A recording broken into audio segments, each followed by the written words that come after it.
अस्सलाम वालेकुम एवरीवन, मैं हूं मोहम्मद तलहा और आप लोग देख रहे हैं तलाश फेस अकेडमी। आज इस वीडियो के अंदर फर्स्ट ईयर का 28th लेक्चर कवर कर रहे हैं और इस 28 लेक्चर के अंदर चैप्टर नंबर 8 कंटिन्यू है।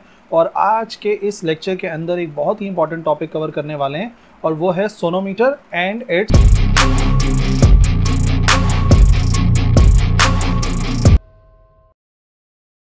तो सबसे पहले ये समझ लेते हैं कि सोनोमीटर है क्या है। बेसिकली ये जो सोनोमीटर है साउंड को स्टडी करने के लिए एक इंस्ट्रूमेंट है जिसको इस्तेमाल किया जाता है।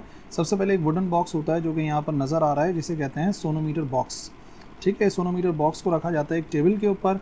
इस सोनोमीटर बॉक्स के साथ एक पुली को हमने जोड़ा हुआ है। ठीक है, ये रहा वो पुली जिसको हमने यहाँ पे जोड़ा हुआ है।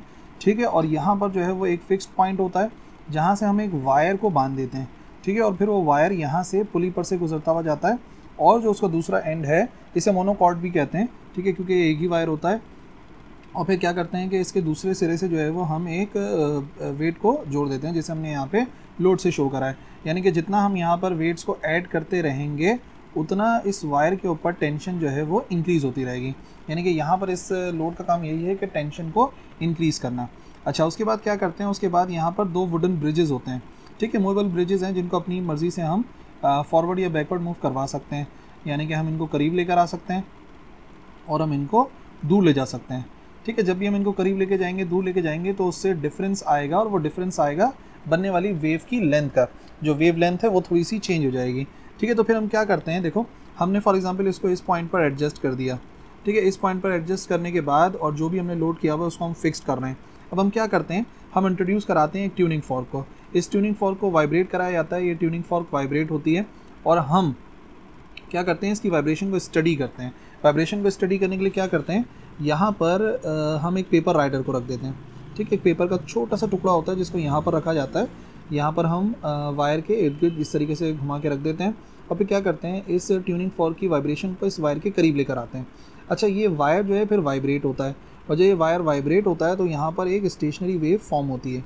ठीक है, इस तरीके से एक स्टेशनरी वेव फॉर्म होगी और वो स्टेशनरी वेव कितनी लंबी बनती है वो डिपेंड करता है कि ब्रिजेस कितने दूर हैं। ठीक है, तो ब्रिजेस के करीब करने से, दूर करने से हम ये देखते हैं कि जो वाइब्रेशन होती है मैक्सिमम वाइब्रेशन कब होगी, जब ये पेपर राइडर नीचे की तरफ गिर जाएगा तो जाहिर करेगा कि मैक्सिमम एम्पलीट्यूड हो रहा है, अच्छा खासा हिल रहा है ऊपर नीचे। सो हम नोट कर लेते हैं उसकी फ्रीक्वेंसी कितनी है। तो हम रिलेशन स्टडी कर सकते हैं। पहली मरतबा हमने लोड को रखा कांस्टेंट, हमने वायर की जो वैल्यू उसको कांस्टेंट रखा और हमने सिर्फ और सिर्फ इसकी लेंथ को चेंज करके देखा कि किस फ्रीक्वेंसी पर वो वाइब्रेट कर रहा है। यानी कि फ्रीक्वेंसी का रिलेशन हमने किसके साथ देख लिया, फ्रीक्वेंसी का रिलेशन हमने इनके दरमियान के डिस्टेंस यानी कि एल के साथ देख लिया।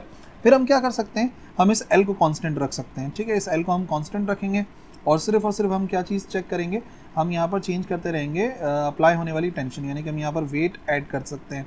हम वेट ऐड करेंगे और फिर देखेंगे कि कौन सी फ्रीक्वेंसी के साथ वो मैक्सिमम वाइब्रेशन कर रहा है। और मैक्सिमम वाइब्रेशन का मतलब है पेपर राइडर अच्छा खासा मूव करेगा, इतना कि गिर जाए।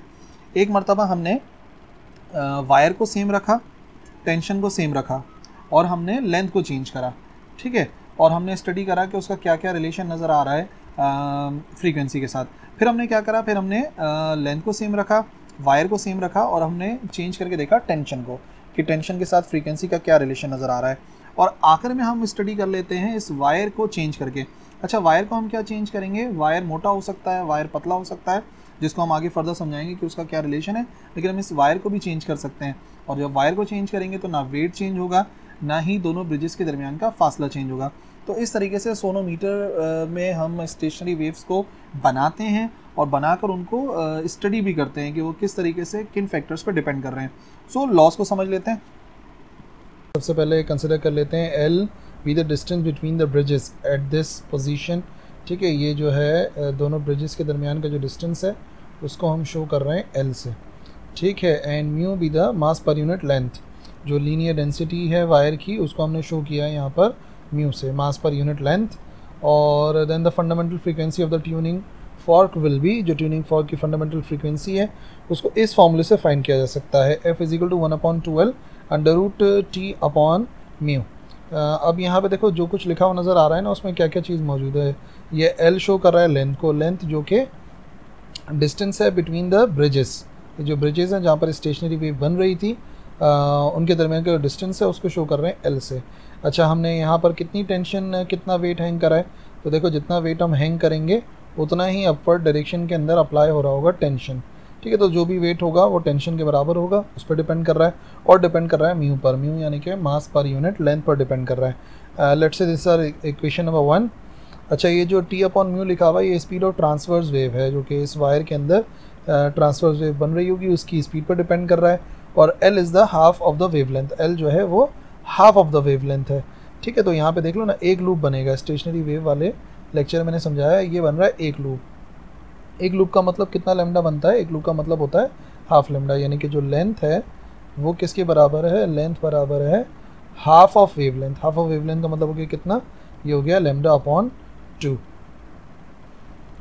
ठीक है, सो इस फार्मूले पे डिपेंड कर रहा है, और इसी फार्मूले से हम वो 3 लॉज ऑफ सोनोमीटर ड्राइव करते हैं इक्वेशन नंबर 1 की मदद से, जो कि है पहला लॉ।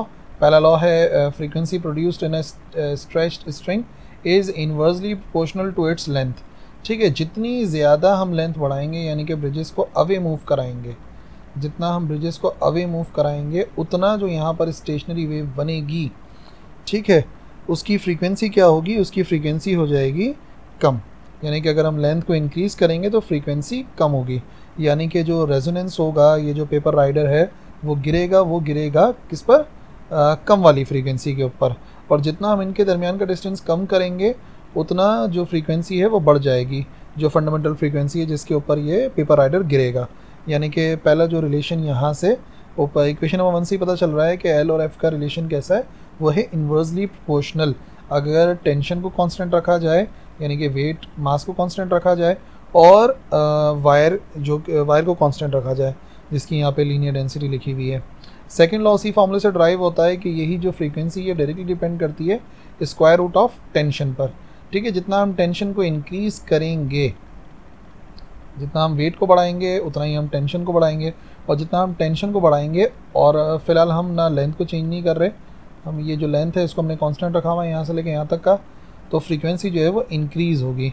फ्रीक्वेंसी इंक्रीज़ होने का क्या मतलब हो गया? जितना ज़्यादा वेट होगा उतना ज़्यादा वाले ट्यूनिंग फॉर्क के साथ रेजोनेंस होगा, और ये पेपर राइडर नीचे की तरफ गिरेगा। हम वाइब्रेट करवा सकते हैं ज़्यादा फ्रीक्वेंसी को, यानी कि टेंशन ज़्यादा, सो फ्रीक्वेंसी ज़्यादा ट्रांसवर्स वेव की। और लास्ट जो है वो डिपेंड कर रहा है for a given tension and length of string. अब लेंथ ऑफ स्ट्रिंग को चेंज नहीं कर रहे, टेंशन को चेंज नहीं कर रहे, यानी कि वेट को चेंज नहीं कर रहे, तो ये जो फ्रीक्वेंसी है वो इन्वर्सली डिपेंड कर रही है उस फॉर्मूले के मुताबिक square root of its mass per unit length.